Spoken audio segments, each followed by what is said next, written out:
بسم اللہ الرحمن الرحیم۔ شروع اللہ کا نام لے کر جو بڑا مہربان نہایت رحم والا ہے۔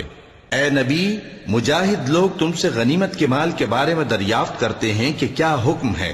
کہہ دو کہ غنیمت اللہ اور اس کے رسول کا مال ہے، تو اللہ سے ڈرو اور آپس میں صلح رکھو، اور اگر ایمان رکھتے ہو تو اللہ اور اس کے رسول کے حکم پر چلو۔ مومن تو وہ ہیں کہ جب اللہ کا ذکر کیا جاتا ہے تو ان کے دل ڈر جاتے ہیں، اور جب انہیں اس کی آیتیں پڑھ کر سنائی جاتی ہیں تو ان کا ایمان اور بڑھ جاتا ہے، اور وہ اپنے پروردگار پر بھروسہ رکھتے ہیں، اور وہ جو نماز قائم کرتے ہیں اور جو مال ہم نے ان کو دیا ہے اس میں سے نیک کاموں میں خرچ کرتے ہیں، یہی سچے مومن ہیں، اور ان کے لیے ان کے پروردگار کے ہاں بڑے بڑے درجے ہیں اور بخشش اور عزت کی روزی ہے۔ ان لوگوں کو اپنے گھروں سے اسی طرح نکلنا چاہیے تھا جس طرح تمہارے پروردگار نے تم کو تدبیر کے ساتھ اپنے گھر سے نکالا، اور اس وقت مومنوں کی ایک جماعت ناخوش تھی، وہ لوگ حق بات میں اس کے ظاہر ہونے کے بعد تم سے جھگڑنے لگے، گویا موت کی طرف ہانکے جاتے ہیں اور اسے دیکھ رہے ہیں۔ اور اس وقت کو یاد کرو جب اللہ تم سے وعدہ کرتا تھا کہ ابو سفیان اور ابو جہل کے دو گروہوں میں سے ایک گروہ تمہارے لیے مغلوب ہو جائے گا، اور تم چاہتے تھے کہ جو قافلہ بے شان و شوکت یعنی بے ہتھیار ہے وہ تمہارے ہاتھ آ جائے، اور اللہ چاہتا تھا کہ اپنے فرمان سے حق کو قائم رکھے اور کافروں کی جڑ کاٹ دے، تاکہ سچ کو سچ اور جھوٹ کو جھوٹ کر دے، گو مشرک ناخوش ہی ہوں۔ جب تم لوگ اپنے پروردگار سے فریاد کرتے تھے تو اس نے تمہاری دعا قبول کر لی، اور فرمایا کہ تسلی رکھو، ہم 1000 فرشتوں سے جو ایک دوسرے کے پیچھے آتے جائیں گے تمہاری مدد کریں گے۔ اور اس مدد کو اللہ نے محض بشارت بنایا تھا کہ تمہارے دل اس سے اطمینان حاصل کریں، اور مدد تو اللہ ہی کی طرف سے ہے، بے شک اللہ غالب ہے، حکمت والا ہے۔ جب اس نے تمہاری تسکین کے لیے اپنی طرف سے تمہیں نیند کی چادر اڑھا دی اور تم پر آسمان سے پانی برسا دیا تاکہ تم کو اس سے نہلا کر پاک کر دے اور شیطانی نجاست کو تم سے دور کر دے، اور اس لیے بھی کہ تمہارے دلوں کو مضبوط کر دے اور اس سے تمہارے پاؤں جمائے رکھے۔ جب تمہارا پروردگار فرشتوں کو ارشاد فرماتا تھا کہ میں تمہارے ساتھ ہوں، تم مومنوں کو تسلی دو کہ ثابت قدم رہیں، میں ابھی کافروں کے دلوں میں روب و ہیبت ڈالے دیتا ہوں، سو ان کی گردنیں اڑا دو اور ان کی پور پور توڑ دو۔ یہ سزا اس لیے دی گئی کہ انہوں نے اللہ اور اس کے رسول کی مخالفت کی، اور جو شخص اللہ اور اس کے رسول کی مخالفت کرتا ہے تو اللہ بھی سخت عذاب دینے والا ہے۔ یہ مزہ تو یہاں چکھو، اور یہ سمجھ لو کہ کافروں کے لیے آخرت میں دوزخ کا عذاب بھی تیار ہے۔ اے اہل ایمان، جب میدان جنگ میں کفار سے تمہارا مقابلہ ہو تو ان سے پیٹھ نہ پھیرنا، اور جو شخص جنگ کے روز اس صورت کے سوا کہ لڑائی کے لیے کنارے کنارے چلے یعنی حکمت عملی سے دشمن کو مارے یا اپنی فوج میں جا ملنا چاہے، ان سے پیٹ پھیرے گا تو سمجھو کہ وہ اللہ کے غضب میں گرفتار ہو گیا، اور اس کا ٹھکانہ دوزخ ہے، اور وہ بہت ہی بری جگہ ہے۔ پس تم لوگوں نے ان کفار کو قتل نہیں کیا بلکہ اللہ نے انہیں قتل کیا، اور اے نبی، جس وقت تم نے کنکریاں پھینکی تھیں تو وہ تم نے نہیں پھینکی تھی بلکہ اللہ نے پھینکی تھی۔ اس سے غرض یہ تھی کہ مومنوں کو اپنے احسانوں سے اچھی طرح آزما لے، بے شک اللہ سنتا ہے، جانتا ہے۔ ہوا بھی یوں ہی، اور کچھ شک نہیں کہ اللہ کافروں کی تدبیر کو کمزور کر دینے والا ہے۔ کافروں، اگر تم فیصلہ چاہتے ہو تو تمہارے پاس فیصلہ آ چکا، اگر تم اپنے افعال سے باز آ جاؤ تو تمہارے حق میں بہتر ہے، اور اگر پھر نافرمانی کرو گے تو ہم بھی پھر تمہیں عذاب کریں گے، اور تمہاری جماعت خواہ کتنی ہی بڑی ہو تمہارے کچھ بھی کام نہ آئے گی، اور اللہ تو مومنوں کے ساتھ ہے۔ اے ایمان والو، اللہ اور اس کے رسول کے حکم پر چلو اور اس سے روگردانی نہ کرو جبکہ تم سنتے بھی ہو، اور ان لوگوں جیسے نہ ہونا جو کہتے ہیں کہ ہم نے سن لیا مگر حقیقت میں نہیں سنتے۔ کچھ شک نہیں کہ اللہ کے نزدیک تمام جانداروں میں بدترین وہ بہرے گونگے لوگ ہیں جو عقل سے کام نہیں لیتے، اور اگر اللہ ان میں خیر کی طلب دیکھتا تو ان کو سننے کی توفیق بخشتا، اور اگر یوں ہی انہیں سنوا دیتا تو وہ منہ پھیر کر بھاگ جاتے۔ مومنوں، اللہ اور اس کے رسول کا حکم قبول کرو، جبکہ رسول تمہیں ایسے کام کے لیے بلاتے ہیں جو تم کو زندگی جاوداں بخشتا ہے، اور جان رکھو کہ اللہ آدمی اور اس کے دل کے درمیان حائل ہو جاتا ہے، اور یہ بھی کہ تم سب اس کے روبرو جمع کیے جاؤ گے۔ اور اس فتنے سے ڈرو جو خصوصیت کے ساتھ انہی لوگوں پر واقع نہ ہوگا جو تم میں گناہگار ہیں، اور جان رکھو کہ اللہ سخت عذاب دینے والا ہے۔ اور اس وقت کو یاد کرو جب تم زمین مکہ میں قلیل اور ضعیف سمجھے جاتے تھے اور ڈرتے رہتے تھے کہ لوگ تمہیں اڑا نہ لے جائیں، یعنی ختم نہ کر دیں، تو اس نے تم کو جگہ دی اور اپنی مدد سے تم کو تقویت بخشی اور پاکیزہ چیزیں کھانے کو دیں تاکہ اس کا شکر کرو۔ اے ایمان والو، نہ تو اللہ اور رسول سے خیانت کرو اور نہ اپنی امانتوں میں خیانت کرو، اور تم ان باتوں کو جانتے ہو، اور جان رکھو کہ تمہارا مال اور اولاد بڑی آزمائش ہے، اور یہ کہ اللہ کے پاس نیکیوں کا بڑا ثواب ہے۔ مومنو، اگر تم اللہ سے ڈرو گے تو وہ تمہارے لیے حق و باطل کا فرق ظاہر کر دے گا اور تمہارے گناہ مٹا دے گا اور تمہیں بخش دے گا، اور اللہ بڑے فضل والا ہے۔ اور اس وقت کو یاد کرو جب کافر لوگ تمہارے بارے میں چال چل رہے تھے کہ تم کو قید کر دیں یا جان سے مار دیں یا وطن سے نکال دیں، تو ادھر تو وہ چال چل رہے تھے اور ادھر اللہ تدبیر کر رہا تھا، اور اللہ بہترین تدبیر کرنے والا ہے۔ اور جب ان کو ہماری آیتیں پڑھ کر سنائی جاتی ہیں تو کہتے ہیں یہ کلام ہم نے سن لیا ہے، اگر ہم چاہیں تو اسی طرح کا کلام ہم بھی کہہ دیں، اور یہ ہے ہی کیا، صرف اگلے لوگوں کی حکایتیں ہیں۔ اور جب انہوں نے کہا کہ اے اللہ، اگر یہ قرآن تیری طرف سے برحق ہے تو ہم پر آسمان سے پتھر برسا یا کوئی اور تکلیف دینے والا عذاب بھیج دے۔ اور اللہ ایسا نہ تھا کہ جب تک اے پیغمبر تم ان میں تھے انہیں عذاب دیتا، اور نہ ایسا ہے کہ وہ تو بخشش مانگیں اور اللہ انہیں عذاب دے۔ اور اب ان کے لیے کون سی وجہ ہے کہ وہ انہیں عذاب نہ دے، جبکہ وہ مسجد حرام میں نماز پڑھنے سے روکتے ہیں، جبکہ وہ اس مسجد کے متولی بھی نہیں ہیں۔ اس کے متولی تو صرف پرہیزگار ہیں، لیکن ان میں کے اکثر نہیں جانتے۔ اور ان لوگوں کی نماز خانہ کعبہ کے پاس سیٹیاں اور تالیاں بجانے کے سوا کچھ نہ تھی، تو تم جو کفر کرتے تھے اب اس کے بدلے عذاب کا مزہ چکھو۔ جو لوگ کافر ہیں اپنا مال خرچ کرتے ہیں کہ لوگوں کو اللہ کے رستے سے روکیں،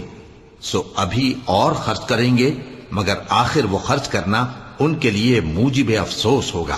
اور وہ مغلوب ہو جائیں گے، اور کافر لوگ دوزخ کی طرف ہانکے جائیں گے تاکہ اللہ پاک سے ناپاک کو الگ کر دے اور ناپاک کو ایک دوسرے پر رکھ کر ایک ڈھیر بنا دے، پھر اس کو دوزخ میں ڈال دے۔ یہی لوگ خسارہ پانے والے ہیں۔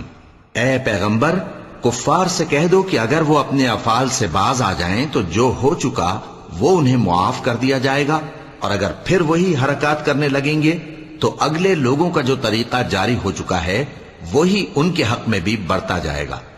اور ان لوگوں سے لڑتے رہو یہاں تک کہ فتنہ یعنی کفر کا فساد باقی نہ رہے اور دین سب اللہ ہی کا ہو جائے، اور اگر وہ باز آ جائیں تو اللہ ان کے کاموں کو دیکھ رہا ہے، اور اگر روگردانی کریں تو جان رکھو کہ اللہ تمہارا حمایتی ہے، اور وہ خوب حمایتی اور خوب مددگار ہے۔ اور جان رکھو کہ جو مال غنیمت تم کفار سے حاصل کرو اس میں سے 5واں حصہ اللہ کا اور اس کے رسول کا اور اہل قرابت اور یتیموں کا اور محتاجوں کا اور مسافروں کا ہے۔ اگر تم اللہ پر اور اس نصرت پر ایمان رکھتے ہو جو حق و باطل میں فرق کرنے کے دن یعنی جنگ بدر میں جس دن دونوں فوجوں میں مٹ بھیڑ ہو گئی تھی، ہم نے اپنے محبوب بندے محمد صلی اللہ علیہ وآلہ وسلم پر نازل فرمائی، اور اللہ ہر چیز پر قادر ہے۔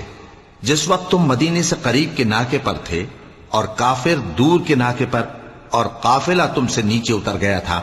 اور اگر تم جنگ کے لیے آپس میں قرارداد کر لیتے تو وقت معین پر جمع ہونے میں تقدیم و تاخیر ہو جاتی، لیکن اللہ کو منظور تھا کہ جو کام ہو کر رہنے والا تھا اسے کر ہی ڈالے، تاکہ جو مرے بصیرت پر یعنی یقین جان کر مرے، اور جو جیتا رہے وہ بھی بصیرت پر یعنی حق پہچان کر جیتا رہے۔ اور کچھ شک نہیں کہ اللہ سنتا ہے، جانتا ہے۔ اس وقت اللہ نے تمہیں خواب میں کافروں کو تھوڑی تعداد میں دکھایا تھا، اور اگر بہت کر کے دکھاتا تو تم لوگ جی چھوڑ دیتے اور جو کام درپیش تھا اس میں جھگڑنے لگتے، لیکن اللہ نے تمہیں اس سے بچا لیا، بے شک وہ سینوں کی باتوں تک سے واقف ہے۔ اور اس وقت جب تم ایک دوسرے کے مقابل ہوئے تو کافروں کو تمہاری نظروں میں تھوڑا کر کے دکھاتا تھا اور تم کو ان کی نگاہوں میں تھوڑا کر کے دکھاتا تھا، تاکہ اللہ کو جو کام کرنا منظور تھا اسے کر ڈالے، اور سب کاموں کا رجوع اللہ ہی کی طرف ہے۔ مومنو، جب کفار کی کسی جماعت سے تمہارا مقابلہ ہو تو ثابت قدم رہو اور اللہ کو بہت بہت یاد کرو تاکہ مراد حاصل کر لو، اور اللہ اور اس کے رسول کے حکم پر چلو، اور آپس میں جھگڑا نہ کرنا کہ ایسا کرو گے تو تم بزدل ہو جاؤ گے اور تمہاری ہوا اکھڑ جائے گی، اور صبر سے کام لو کہ اللہ صبر کرنے والوں کا مددگار ہے۔ اور ان لوگوں جیسے نہ ہونا جو اتراتے ہوئے یعنی حق کا مقابلہ کرنے کے لیے اور لوگوں کو دکھانے کے لیے گھروں سے نکل آئے اور لوگوں کو اللہ کی راہ سے روکتے ہیں، اور جو اعمال یہ کرتے ہیں اللہ ان کا احاطہ کیے ہوئے ہے۔ اور جب شیطان نے ان کے اعمال ان کو آراستہ کر دکھائے اور کہا کہ آج کے دن لوگوں میں سے کوئی تم پر غالب نہ ہوگا اور میں تمہارا رفیق ہوں، لیکن جب دونوں فوجیں ایک دوسرے کے مقابل صف آرا ہوئیں تو پسپا ہو کر چل دیا اور کہنے لگا کہ مجھے تم سے کوئی واسطہ نہیں، میں تو ایسی چیزیں دیکھ رہا ہوں جو تم نہیں دیکھ سکتے، مجھے تو اللہ سے ڈر لگتا ہے اور اللہ سخت عذاب کرنے والا ہے۔ اس وقت منافق اور کافر جن کے دلوں میں بیماری تھی کہتے تھے کہ ان لوگوں کو ان کے دین نے مغرور کر رکھا ہے، اور جو شخص اللہ پر بھروسہ رکھتا ہے تو اللہ غالب ہے، حکمت والا ہے۔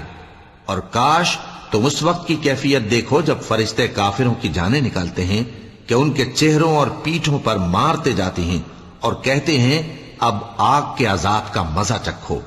یہ ان اعمال کی سزا ہے جو تمہارے ہاتھوں نے آگے بھیجی ہیں۔ اور یہ جان رکھو کہ اللہ بندوں پر ظلم نہیں کرتا، جیسا حال فرعونیوں اور ان سے پہلے لوگوں کا ہوا تھا ویسا ہی ان کا ہوا کہ انہوں نے اللہ کی آیتوں سے کفر کیا تو اللہ نے ان کے گناہوں کی سزا میں ان کو پکڑ لیا۔ بے شک اللہ زبردست ہے، سخت عذاب دینے والا ہے۔ یہ اس لیے کہ جو نعمت اللہ کسی قوم کو دیا کرتا ہے جب تک وہ خود اپنے دلوں کی حالت نہ بدل ڈالیں اللہ اسے نہیں بدلا کرتا، اور اس لیے کہ اللہ سنتا جانتا ہے۔ جیسا حال فرعونیوں اور ان سے پہلے لوگوں کا ہوا تھا ویسا ہی ان کا ہوا۔ انہوں نے اپنے پروردگار کی آیتوں کو جھٹلایا تو ہم نے ان کو ان کے گناہوں کے سبب ہلاک کر ڈالا اور فرعونیوں کو ڈبو دیا، اور وہ سب ظالم تھے۔ جانداروں میں سب سے بدتر اللہ کے نزدیک وہ لوگ ہیں جو کافر ہیں، سو وہ ایمان نہیں لاتے۔ جن لوگوں سے تم نے صلح کا عہد کیا ہے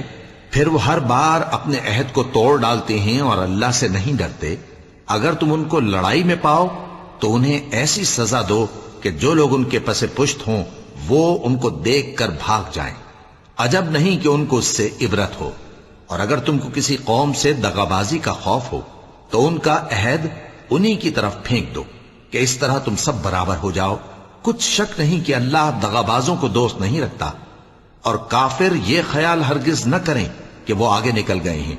وہ ہمیں عاجز نہیں کر سکتے۔ اور جہاں تک ہو سکے فوج کی جمعیت کے زور سے اور گھوڑوں کے تیار رکھنے سے ان کے مقابلے کے لیے مستعد رہو کہ اس سے اللہ کے دشمنوں اور تمہارے دشمنوں اور ان کے سوا اور لوگوں پر جن کو تم نہیں جانتے اور اللہ جانتا ہے ہیبت بیٹھی رہے گی، اور تم جو کچھ اللہ کی راہ میں خرچ کرو گے اس کا ثواب تم کو پورا پورا دیا جائے گا اور تمہارا ذرا نقصان نہ کیا جائے گا۔ اور اگر یہ لوگ صلح کی طرف مائل ہوں تو تم بھی اس کی طرف مائل ہو جاؤ، اور اللہ پر بھروسہ رکھو، کچھ شک نہیں کہ وہ سب کچھ سنتا ہے جانتا ہے۔ اور اگر یہ چاہیں کہ تم کو فریب دیں تو اللہ تمہیں کفایت کرے گا، وہی تو ہے جس نے تم کو اپنی مدد سے اور مسلمانوں کی جمعیت سے تقویت بخشی اور ان کے دلوں میں الفت پیدا کر دی، اور اگر تم دنیا بھر کی دولت خرچ کرتے تب بھی ان کے دلوں میں الفت پیدا نہ کر سکتے، مگر اللہ ہی نے ان میں الفت ڈال دی، بے شک وہ زبردست ہے، حکمت والا ہے۔ اے نبی، اللہ تم کو اور مومنوں کو جو تمہارے پیرو ہیں کافی ہے۔ اے نبی، مسلمانوں کو جہاد کی ترغیب دو، اگر تم میں 20 آدمی ثابت قدم رہنے والے ہوں گے تو 200 کافروں پر غالب رہیں گے، اور اگر 100 ایسے ہوں گے تو 1000 پر غالب رہیں گے، اس لیے کہ کافر ایسے لوگ ہیں کہ کچھ بھی سمجھ نہیں رکھتے۔ اب اللہ نے تم پر سے بوجھ ہلکا کر دیا اور معلوم کر لیا کہ ابھی تم میں کسی قدر کمزوری ہے، پس اگر تم میں 100 ثابت قدم رہنے والے ہوں گے تو وہ 200 پر غالب رہیں گے، اور اگر 1000 ہوں گے تو اللہ کے حکم سے 2000 پر غالب رہیں گے، اور اللہ ثابت قدم رہنے والوں کا مددگار ہے۔ پیغمبر کو شایع نہیں کہ اس کے قبضے میں قیدی رہیں جب تک کافروں کو قتل کر کے زمین میں کثرت سے خون نہ بہا دے۔ تم لوگ دنیا کے مال کے طالب ہو اور اللہ آخرت کی بھلائی چاہتا ہے، اور اللہ غالب ہے، حکمت والا ہے۔ اگر اللہ کا حکم پہلے نہ ہو چکا ہوتا تو جو فدیہ تم نے لیا ہے اس کے بدلے تم پر بڑا عذاب نازل ہوتا۔ اب جو مال غنیمت تمہیں ملا ہے اسے کھاؤ کہ وہ تمہارے لیے حلال طیب ہے، اور اللہ سے ڈرتے رہو، بے شک اللہ بخشنے والا ہے، مہربان ہے۔ اے پیغمبر، جو قیدی تمہارے قبضے میں یعنی گرفتار ہیں ان سے کہہ دو کہ اگر اللہ تمہارے دلوں میں نیکی معلوم کرے گا تو جو مال تم سے چھن گیا ہے اس سے بہتر تمہیں عنایت فرمائے گا، اور تمہارے گناہ بھی معاف کر دے گا، اور اللہ بخشنے والا ہے، مہربان ہے۔ اور اگر یہ لوگ تم سے دغا کرنا چاہیں گے تو یہ پہلے ہی اللہ سے دغا کر چکے ہیں، تو اس نے ان کو تمہارے قبضے میں کر دیا، اور اللہ دانا ہے، حکمت والا ہے۔ جو لوگ ایمان لائے اور جنہوں نے ہجرت کی اور اللہ کی راہ میں اپنے مال اور جان سے لڑے، وہ اور جنہوں نے ہجرت کرنے والوں کو جگہ دی اور ان کی مدد کی، وہ آپس میں ایک دوسرے کے رفیق ہیں۔ اور جو لوگ ایمان تو لے آئے لیکن ہجرت نہیں کی، تو جب تک وہ ہجرت نہ کریں تم کو ان کی رفاقت سے کچھ سروکار نہیں، اور اگر وہ تم سے دین کے معاملات میں مدد طلب کریں تو تم کو مدد کرنی لازم ہے، مگر ان لوگوں کے مقابلے میں کہ تم میں اور ان میں صلح کا عہد ہو مدد نہیں کرنی چاہیے، اور اللہ تمہارے سب کاموں کو دیکھ رہا ہے۔ اور جو لوگ کافر ہیں وہ بھی ایک دوسرے کے رفیق ہیں۔ تو مومنو، اگر تم یہ کام نہ کرو گے تو ملک میں فتنہ برپا ہو جائے گا اور بڑا فساد مچے گا۔